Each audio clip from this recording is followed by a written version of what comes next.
assumption 4. The fourth assumption says that the nature of x variables. Now, this assumption is something which is going to be a little, and it's not going to be contradictory actually, but it's kind of, it's kind of going to create some confusion for you. So, you have to understand this well.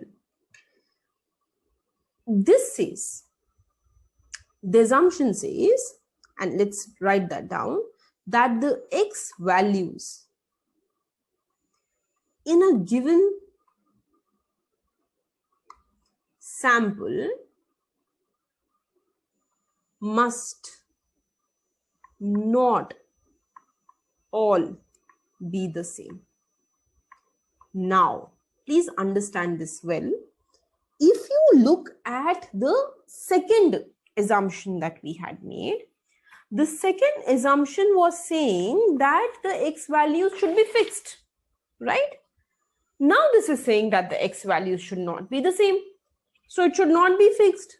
Now what does this really mean? So, this assumption says that yes, although the x values should be fixed, however, they should not be completely fixed. And let's see what this means. See, for example, I say that the income level of an individual depends on the education of the person. Okay. And as the educational level keeps on increasing,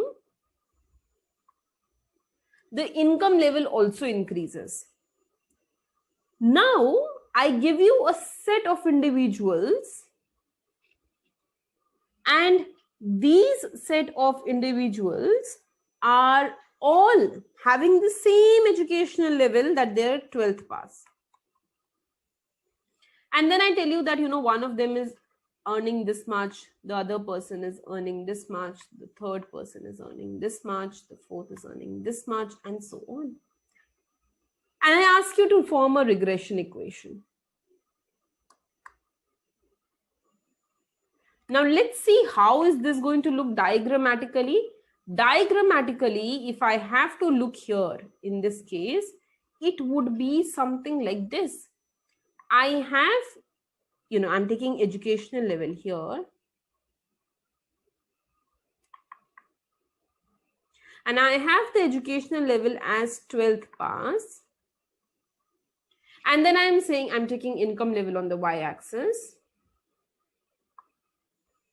And now I'm saying that for 12th pass, this is the income level of one person, income level of the other person, income level of the third person, fourth person, fifth person, and so on. But that's all that I have. I just have this. I just have class 12. You may even find the average value here. But can you form a regression line from it? Well, no. Because for me to form a regression line, I should at least have one more value of x, maybe someone who is a graduate. And look at the income levels of this individual who is a graduate, different individuals who are graduates. And then maybe again find the average and join these two to get the regression line. So which means, and I'll come back and rephrase this thing, for me to understand how education really impacts the income level, I should actually have different educational level.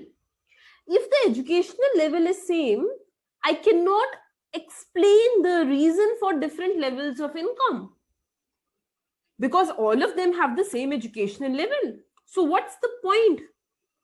How do I explain the variability in income? Because they have the same educational level. For me to explain that as education increases, income increases, I must at least have one more group of people whose educational level is different. Do you get that?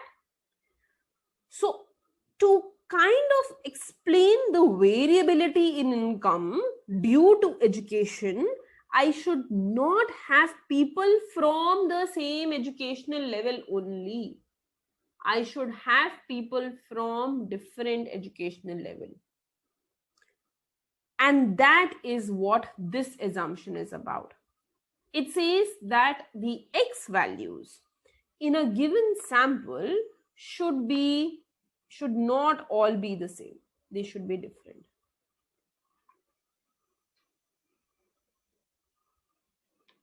This is important.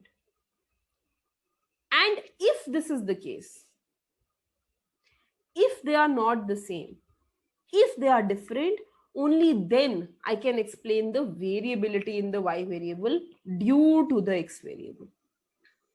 So therefore, mathematically, I can write this thing that the variance of X must be a positive number.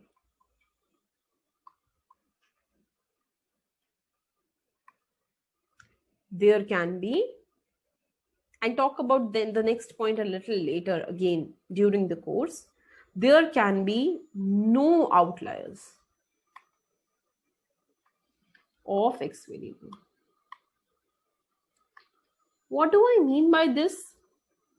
I don't want it to happen that you're talking about, supposedly I say that, let's take another example and I tell you that consumption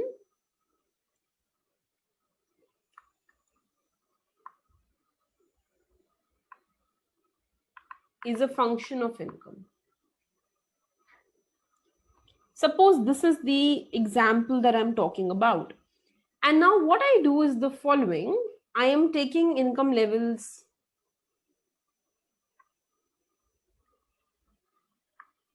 at 800 and I'm talking about different families with different levels of consumption. And then I'm taking income level at 850 and then different families with different levels of consumption. So for a certain level of Y's, I also have a consistent X.